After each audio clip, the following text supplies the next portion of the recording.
तो भाई लोग अभी अभी हम सपना सिनेमा हॉल आरा में पहुंचल बानी और ये जो हर हर गंगे देखे खातिर इतना भीड़ उमड़ल बा कि तहनी लोग के देख लो जौन 12 से 3 शिफ्ट बा वो अंदर आदमी देखा ताने और 12 से 3 वाला अंदर आदमी बने और 3 से 6 वाला खातिर ये आदमी इतना भीड़ इकट्ठा भइल बा जौन की तहनी लोग के खुद देख लो। हम 2 बजे करीब करीब पहुंचनी है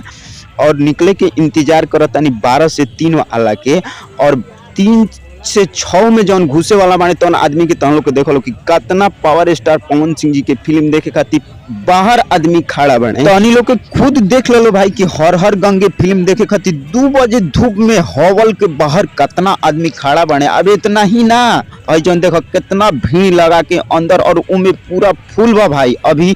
12 से 3 वाला छूटल नहीं खे तले आदमी घुस घुस के उमे अंदर छाया खातिर बैठत ताने और कुछ आदमी बाहर भी खड़ा बाने। कुछ आदमी अंकल जी हमरा के घुसे नहीं खन देत वीडियो बनावे खातिर मना करताने कहताने बोलताने कि बाहर से ही वीडियो बना लो अंदर नहीं खे जाए के काहे से कि भीड़ भइल बाटे और बहुत सारा लोग बैठल भी बाटे। तो हम इंतजार करत तानी कि कब निकली और कुछ आदमी अभी जा धूप के लेके आए उमे अंदर बैठत ताने तो हम ओकरे इंतजार करतानी कि कब निकली। लेकिन इतना जबरदस्त